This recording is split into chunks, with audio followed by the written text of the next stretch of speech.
तसा जर अगदी बारीक विचार केला ना, तर आपल्या प्रत्येकाच्या दिवसाची सुरुवात ही फक्त काही सेकंदांमध्ये होते, बरोबर? पण तेच काही सेकंद आपल्या संपूर्ण दिवसाचा सूर ठरवू शकतात की आपला दिवस नेमका कसा जाणार. म्हणूनच आपल्या ऋषीमुनींनी अगदी प्राचीन काळापासून आपल्याला सकाळी काही शुभ शब्द आणि नामस्मरण करण्याची परंपरा समजावून सांगितलेली आहे. जणू काही आपल्याला ती वारशातच मिळालेली आहे असं म्हटलं तर काही चुकीचं ठरू नये. आपल्या घरातील मोठी माणसं ही सकाळी उठल्याबरोबर कराग्रे वसते लक्ष्मी किंवा देवाचं नाव का घेतात याचा विचार तुम्ही कधी केला आहे का? ही केवळ एक परंपरा नाही, तर शतकानुशतके चालत आलेली एक श्रद्धासुद्धा आहे. आज आपण त्यामागचा अर्थ नेमका काय आणि सकाळी उच्चारावेत असे शुभशब्द कोणते ते माहिती करून घेऊयात.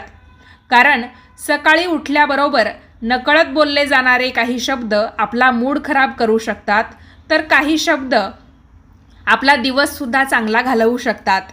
खरं तर देवाचं स्मरण आणि सकारात्मक वाणी ही आपल्या मनाला शांतता देऊ शकते अशी धार्मिक श्रद्धा असल्यामुळे आजच्या व्हिडिओमध्ये तुम्ही शेवटपर्यंत नक्की पहा की सकाळी उठल्याबरोबर आपण कोणते शब्द उच्चारावेत आणि कोणते टाळावेत.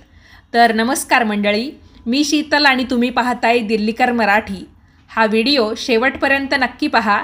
चॅनेलवर पहिल्यांदाच आलेला असाल तर धार्मिक आणि आध्यात्मिक माहिती ऐकण्यासाठी आपल्या दिल्लीकर मराठी या यूट्यूब चॅनेलला सबस्क्राईब करा आणि व्हिडिओ पाहत असताना कमेंट्समध्ये लिहा गणपती बाप्पा मोरया. चला तर मग व्हिडिओला सुरुवात करते. बघा मंडळी, आपण अनेकदा म्हणतो माझा आजचा दिवस खूप छान गेला, किंवा जर चांगला गेला नाही तर आपण म्हणतो आज सकाळपासूनच ही गोष्ट बिनसली होती त्यामुळे असं झालं. पण तुम्ही कधी असा विचार केलाय का, दिवसाची सुरुवात आपण कशाने करतो याचा आपल्या मनावर आणि वागण्यावर परिणाम होऊ शकतो. भारतीय संस्कृतीमध्ये सकाळच्या वेळेला अत्यंत पवित्र मानलं गेलेलं आहे. विशेषतः ब्रह्ममुहूर्त आणि सूर्योदयाच्या सुमारास मन शांत आणि प्रसन्न तसेच ग्रहणशीलसुद्धा असतं, असं आपल्या धर्मग्रंथ आणि आयुर्वेदामध्ये सुद्धा वर्णन आढळतं. म्हणूनच आपल्या पूर्वजांनी सकाळी उठल्याबरोबर देवाचं स्मरण असेल किंवा कृतज्ञता असेल, त्याचबरोबर सकारात्मक वाणी असेल याच्यावर जास्त भर दिला. आजच्या धावपळीच्या जीवनात मात्र अनेकांची सकाळ मोबाईलच्या अलार्मने सुरू होते. डोळे उघडताच सोशल मीडिया, बातम्या किंवा कामाच्या चिंता आपल्या मनात येतात. काहीजण नकळत म्हणतात सुद्धा, अरे पुन्हा सकाळ झाली, आज खूप काम आहे किंवा आज काहीच होणार नाही. धार्मिक दृष्टिकोनातून असा समज आहे की दिवसाची सुरुवात आपण ज्या भावनेने किंवा ज्या वाणीने करतो त्याच दिशेने मनाचा कल वाढतो. याचा अर्थ असा नाही की काही शब्द उच्चारले की चमत्कार घडतो, पण देवाचं स्मरण, सकारात्मक विचार आणि नम्र वाणी आपल्या मनाला स्थिर करण्याचं काम करतात, आत्मविश्वास वाढवतात आणि दिवसाकडे पाहण्याचा दृष्टिकोन देखील बदलू शकतात. याच कारणामुळे आपल्या घरातील ज्येष्ठ मंडळी उठल्याबरोबर देवाचं नाव घेतात.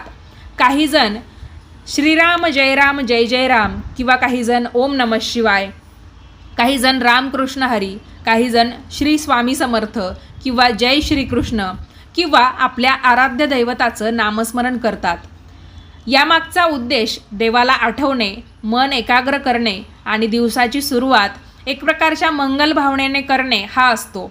तसेच अनेक घरांमध्ये उठल्याबरोबर हातांचे दर्शन घेत कराग्रे वसते लक्ष्मी हा श्लोक म्हणण्याची परंपरा आहे.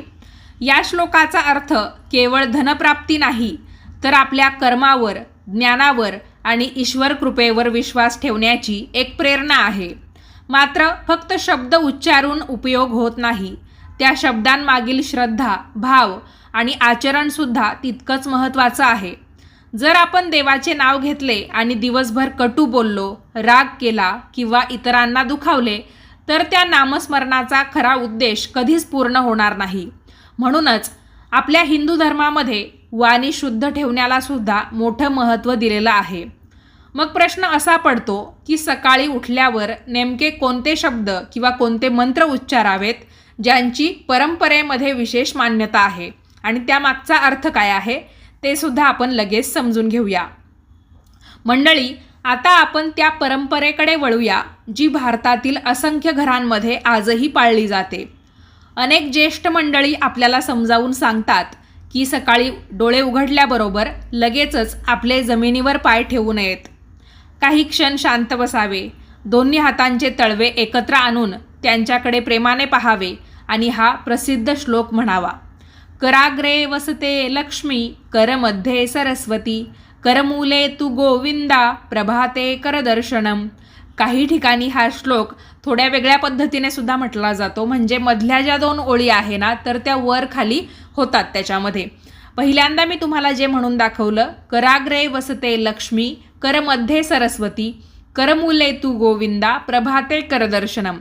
तर काही ठिकाणी बघा हे असं म्हटलं जातं, कराग्रे वसते लक्ष्मी, करमूले सरस्वती, करमध्ये तू गोविंदा, प्रभाते करदर्शनम. तर यातलं नेमकं बरोबर काय आहे ते तुम्ही मला कमेंट करून सांगायचं आहे. मी दोन्ही पद्धतीने तुम्हाला वाचून दाखवलेला आहे. तर अनेकांना हा श्लोक पाठ असतो, पण त्याचा अर्थ देखील माहिती नसतो. म्हणजे अर्थ काहींना माहिती असतो, काहींना नसतो. तर त्याचा अर्थ आपण समजून घेऊया. हाताच्या अग्रभागी माता लक्ष्मीचा वास आहे, हाताच्या मध्यभागी माता सरस्वतीचा वास आहे आणि हाताच्या मुळाशी भगवान गोविंद म्हणजेच श्रीहरी विष्णू विराजमान आहेत. म्हणूनच प्रभातकाळी आपल्या हातांचे दर्शन आपण घ्यावे. आता काही जण विचारतात, खरंच आपल्या हातामध्ये लक्ष्मी, सरस्वती आणि विष्णू असतात का? याकडे आपण प्रतिकात्मक दृष्टीने पाहिले पाहिजे. माता लक्ष्मी म्हणजे समृद्धी, माता सरस्वती म्हणजे ज्ञान आणि भगवान विष्णू म्हणजे पालन, स्थैर्य तसेच धर्म. म्हणजेच हा श्लोक आपल्याला दिवसाच्या सुरुवातीलाच एक सुंदर असा संदेश देतो बघा. समृद्धी, ज्ञान आणि योग्य कर्म यांच्या आधारावर जीवन जगण्याचा आपण संकल्प करायला हवा. यामध्ये आणखी एक महत्त्वाचा संदेश दडलेला आहे. अनेक लोक नशिबाला दोष देतात, पण हा श्लोक सांगतो की ईश्वराने आपल्याला कर्म करण्यासाठी हात दिलेले आहेत.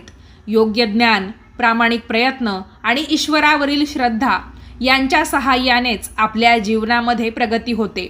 म्हणूनच सकाळी आपल्या हातांकडे पाहणे म्हणजे केवळ एक धार्मिक कृती नाही, तर स्वतःच्या कर्तृत्वाची आठवण करून देणारा हा प्रेरणादायी असा संस्कार आहे. यानंतर अनेक घरांमध्ये लोक आपल्या आराध्य देवतेचे नाम घेतात. कुणी श्रीराम जय राम जय जय राम, कुणी ओम नमः शिवाय, कुणी जय श्रीकृष्ण, रामकृष्ण हरी, श्री स्वामी समर्थ, गणपती बाप्पा मोरया किंवा कुणी कुणी जय मल्हार किंवा आपले जे कुलदैवत असतात तर त्यांचंही नाव घेताना आपल्याला दिसून येतं. तुम्ही नेमकं काय म्हणतात? जर तुमच्याकडे समजा काही देवाचं नाव घ्यायची पद्धत असेल, तुमच्या घरातली ज्येष्ठ मंडळी असं काही देवाचं नाव घेत असतील, तर कुणाचं नाव ते घेतात किंवा काय म्हणत असतात ते मला तुम्ही कमेंट करून सांगायचं आहे. किंवा कुणी कुणी बसल्या बसल्या बघा पांडुरंग पांडुरंग रामा असं काहीतरी बोलत असतात बघा. तर तुमच्याकडे काय म्हणतात ते सुद्धा मला जाणून घ्यायला नक्की आवडेल. कमेंट करायला अजिबात विसरू नका. तर पुढची माहिती मी तुम्हाला सांगते. धर्मशास्त्रामध्ये कोणते एकच नाव सर्वांनी घ्यावे असा आग्रह मुळीच केलेला नाही. महत्त्वाची गोष्ट म्हणजे आपली श्रद्धा आणि भाव हेच महत्त्वाचं आहे. ज्या देवतेवर तुमची निष्ठा आहे तिचं प्रेमाने स्मरण करणं हीच खरी साधना मानली जाते. लक्षात ठेवा, या परंपरांचा उद्देश भीती निर्माण करणे असे मुळीच नाही. आणि हे नाही म्हटले तर अपशकुन वगैरे होईल असा अर्थ आपला हिंदू धर्म सांगत नाही. उलट दिवसाची सुरुवात ही शांत मनाने, कृतज्ञतेने आणि ईश्वरस्मरणाने व्हावी हीच या परंपरेमागची भावना आहे. पण हातांचे दर्शन आणि देवाचे नामस्मरण झाल्यानंतर अजून एक कृती आपल्या संस्कृतीमध्ये अत्यंत महत्त्वाची अशी मानली जाते. आपण रोज जिच्यावर चालतो त्या मातृभूमीची क्षमा मागण्याची ही सुंदर परंपरा आहे. आपण लगेचच जाणून घेऊया की पृथ्वीला नमस्कार का करतात, त्यामागचा अर्थ काय आहे आणि हा मंत्र का म्हणावा. मंडळी, करदर्शन आणि देवाचे नामस्मरण झाल्यानंतर आपल्या संस्कृतीमध्ये आणखी एक सुंदर परंपरा सांगितली गेली आहे. ती म्हणजे जमिनीवर आपले पाय ठेवण्यापूर्वी पृथ्वी मातेची क्षमा मागणे. आजच्या काळात ही परंपरा अनेक घरांमध्ये कमी होत चाललेली आहे. पण तिच्या मागे असलेला विचार समजून घेतला तर ती केवळ धार्मिक कृती नसून नम्रता आणि कृतज्ञतेचा एक सुंदर संस्कार देखील आहे. आपण रोज पृथ्वीवर चालतो, धावतो, शेती करतो, घरे बांधतो आणि आपल्या आयुष्यातील प्रत्येक कामासाठी तिच्यावरच अवलंबून असतो. म्हणूनच हिंदू धर्मामध्ये पृथ्वीला भूमाता असं म्हटलेलं आहे. सकाळी उठल्यावर त्यामुळे जमिनीवर पाय देण्याच्या आधी आपल्याला हा श्लोक म्हणायचा आहे. समुद्रवसने देवी पर्वतस्तन मंडले विष्णुपत्नी नमस्तुभ्यं पादस्पर्शम क्षमस्व मे. तर या श्लोकाचा अर्थ देखील तितकाच सुंदर आहे जेवढा आपण पहिल्या श्लोकाचा बघितला. तर हे देवी पृथ्वी माते, समुद्र हे तुमचे वस्त्र आहेत, पर्वत हे तुमचे उन्नत रूप आहेत. हे भगवान विष्णूंची अर्धांगिनी, आज मी तुमच्यावर पाय ठेवणार आहे. या पादस्पर्शाबद्दल म्हणजेच पाय ठेवण्याबद्दल मला क्षमा करा. किती सुंदर भावना आहे ना. आजच्या काळात आपण अनेकदा निसर्गाकडे फक्त उपयोगाची वस्तू म्हणून पाहतो, पण आपल्या ऋषींनी हजारो वर्षांपूर्वीच माणसाला हे शिकवलं की ज्या पृथ्वीवर आपण जगतो तिच्याबद्दल कृतज्ञता व्यक्त करणं हा सुद्धा आपल्या धर्माचाच एक भाग आहे. यामागे आणखी एक मोठा संदेश दडलेला आहे. ज्याच्या मनात नम्रता असते तो माणूस सदैव अहंकारापासून दूर राहतो. आणि आपल्या धर्मग्रंथांमध्ये वारंवार हे समजावून सांगितलेलं आहे की अहंकार हा माणसाच्या पतनाचं एक प्रमुख कारण आहे. म्हणूनच दिवसाची सुरुवात मी सर्वश्रेष्ठ आहे या भावनेने नव्हे, तर मी ईश्वराचा आणि या सृष्टीचा एक छोटासा भाग आहे या भावनेने करावी, असा संदेश या परंपरेतून आपल्याला मिळतो. मात्र इथे एक गोष्ट समजून घेणं फार आवश्यक आहे. जर एखाद्याला हा श्लोक पाठ नसेल तर काळजी करण्याचं मुळीच कारण नाही. तुम्ही पाठ करू शकता, पण धर्मामध्ये शब्दांपेक्षा भावना अधिक महत्त्वाची मानली जाते. म्हणून मनापासून इतकंच म्हटलं तरी पुरेसं आहे. हे भूमाते, आजचा दिवस चांगला जावो, माझ्याकडून चांगली कर्मे घडू देत. तर अशी प्रार्थना देखील तितकीच महत्त्वपूर्ण, अर्थपूर्ण ठरू शकते. त्याच्यामुळे बघा, तुम्हाला श्लोक म्हणता आला तर अतिउत्तम, आणि जरी तुम्ही श्लोक म्हणू शकला नाहीत तरी फक्त हे भूमाते, आजचा दिवस चांगला जावो, माझ्याकडून चांगली कर्मे घडू देत एवढं जरी म्हटलं तरी खूप झालं. लक्षात घ्या, सकाळच्या या सर्व परंपरा आपल्याला घाबरवण्यासाठी मुळीच नाहीत, तर त्या आपल्या मनाला शांत, कृतज्ञ आणि सकारात्मक बनवण्यासाठी आहेत. अशा संस्कारांमुळे दिवसाची सुरुवात ही संयमाने होते आणि त्याचा परिणाम आपल्या विचारांवर तसेच वागणुकीवर सुद्धा दिसून येतो. पण सकाळी फक्त देवाचं नाव घेणं हेच पुरेसं आहे का? तर धर्मग्रंथ या बाबतीत समजावून सांगतात की सकाळी उच्चारलेले काही शब्द आणि काही भावना या विशेष शुभ मानल्या गेल्या आहेत. त्यापैकी पहिला आणि सर्वात महत्त्वाचा शब्द कोणता उच्चारावा आणि तो का म्हणून म्हणावा, तर हे आपण लगेच जाणून घेऊया. मंडळी, आता आपण त्या विषयाकडे येऊया ज्याची अनेकांना उत्सुकता असते. सकाळी उठल्याबरोबर नेमके कोणते शब्द बोलावेत? तर हिंदू धर्मग्रंथ एकच विशिष्ट शब्द सर्वांसाठी अनिवार्य असा सांगत नाही, मात्र एक गोष्ट स्पष्टपणे अधोरेखित करतात. आपल्या दिवसाची सुरुवात ही ईश्वराच्या स्मरणाने करणे शुभ मानले जाईल. म्हणूनच आपल्या परंपरेमध्ये सकाळी सर्वप्रथम आपल्या आराध्य दैवताचे नाव प्रेमाने घेण्याची प्रथा आहे. कुणी राम म्हणतं, कुणी कृष्ण म्हणतं, कुणी शिव म्हणतं, कुणी गणपती बाप्पा मोरया म्हणतं, अनेक जण श्री स्वामी समर्थ, कुणी जय देवी दुर्गे, कुणी विठ्ठल विठ्ठल, कुणी माऊली किंवा आपल्या कुलदैवताचे नामस्मरण करतात. येथे प्रश्न शब्दांचा नसतो तर भावनेचा असतो. आपल्या संत परंपरेमध्ये नामस्मरणाला अतिशय मोठं स्थान आहे आणि या कलियुगामध्ये सुद्धा मोठी पूजा अर्चा, यज्ञयाग करण्यापेक्षा आपण देवाचं जितकं नामस्मरण करू तेवढं ते महत्त्वाचं सांगितलं गेलं आहे. किंवा तेवढं जरी केलं तरी पण यज्ञयाग केल्याचं पुण्य आपल्याला जेवढं मिळणार आहे ना, तेवढंच नामस्मरणाने देखील मिळणार आहे. संत तुकाराम असतील, संत नामदेव असतील, संत ज्ञानेश्वर असतील आणि इतर अनेक संतांनी वारंवार आपल्याला हेच सांगण्याचा प्रयत्न केलेला आहे की ईश्वराचं नाव मनाला स्थैर्य, भक्ती आणि अंत शांती देते. म्हणजे आपल्याला जी आंतरिक शांती हवी असते ना, तर ती देण्याचं काम आपल्याला नामस्मरणामुळे मिळते. नामस्मरण म्हणजे फक्त शब्दांची पुनरावृत्ती नव्हे, तो आपल्या मनाला योग्य दिशेने नेण्याचा एक मार्ग आहे. सकाळी उठल्याबरोबर मन अनेक विचारांनी भरलेलं असतं. आजची कामं, जबाबदाऱ्या, चिंता, आर्थिक प्रश्न किंवा कौटुंबिक गोष्टी आपल्या मनामध्ये येऊ लागतात.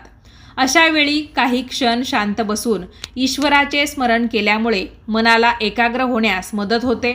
म्हणूनच आपल्या पूर्वजांनी दिवसाची सुरुवात देवाच्या नावाने करण्याची परंपरा निर्माण केली. पण येथे एक गैरसमज दूर करणे सुद्धा तेवढंच आवश्यक आहे. काही लोक म्हणतात, मी रोज देवाचं नाव घेतो तरी माझ्या आयुष्यामध्ये मग अडचणी काय येतात? धर्म याचं उत्तर वेगळ्या पद्धतीने देतो. देवाचं नाव घेतलं म्हणजे आपल्या आयुष्यामध्ये कधी संकटच येणार नाही असं कुठेही सांगितलेलं नाही. उलट श्रद्धा अशी आहे की नामस्मरणामुळे संकटांना सामोरे जाण्याची मानसिक शक्ती असेल, संयम असेल आणि योग्य निर्णय घेण्याची क्षमता असेल तर ती वाढली जाते. म्हणूनच देवाचं नाव हे चमत्कार घडवण्यासाठी नसून मनाला योग्य दिशा देण्यासाठी आहे. याच कारणांमुळे अनेक घरांमध्ये सकाळी रामनाम किंवा भगवान शिवांचं नाव किंवा आपल्या आराध्याचं नाव घेण्याची पद्धत आहे. यात केवळ नमस्कार नसतो तर समोरच्या व्यक्तीला देवाच्या नावाने शुभेच्छा देण्याची भावना देखील असते. आपल्याकडे कोणी पाहुणे आले तर आपल्या घरातील मंडळीसुद्धा म्हणतात की राम राम, किंवा अजूनसुद्धा काही वेगळी पद्धत असेल तर म्हणूनच मी तुम्हाला विचारलं. नक्की कमेंटमध्ये सांगा की तुमच्याकडे नेमकी कोणती प्रथा आहे. मंडळी, फक्त देवाचे नाव घेऊन दुसऱ्या मिनिटाला लगेच रागाने बोलणे, कटू शब्द वापरणे किंवा नकारात्मक विचार करत आपला दिवस सुरू करणे हे या परंपरेच्या मूळ उद्देशाशी विसंगत आहे. म्हणूनच धर्मामध्ये वाणी शुद्ध ठेवणे हे नामस्मरणा इतकेच महत्त्वाचे मानले गेले आहे. मग सकाळी कोणते शब्द किंवा कोणती वाक्ये बोलणे टाळावे, कोणते शब्द आपल्या मनावर नकारात्मक परिणाम करू शकतात असं मानतात तर तेही मी तुम्हाला समजावून सांगते. आपण आत्तापर्यंत सकाळी देवाचे स्मरण किंवा शुभवाणीचे महत्त्व जाणून घेतले. पण याचबरोबर एक प्रश्न अनेकांच्या मनात येतो, सकाळी असे कोणते शब्द आहेत जे बोलणे टाळावे? तर सर्वप्रथम एक गोष्ट स्पष्ट करून घेऊया. आपल्या हिंदू धर्मग्रंथांमध्ये अशी कोणतीही यादी दिलेली नाही की अमुक 5 शब्द बोलले तर अशुभच होईल. मात्र आपल्या संत परंपरेमध्ये, नीतिशास्त्रामध्ये आणि घरातील ज्येष्ठांच्या शिकवणीमध्ये कटू, नकारात्मक आणि निराशाजनक वाणी टाळावी असा स्पष्ट संदेश दिलेला आहे. कारण शब्दांचा परिणाम केवळ इतरांवरच नाही तर स्वतःच्या मनावर सुद्धा होत असतो.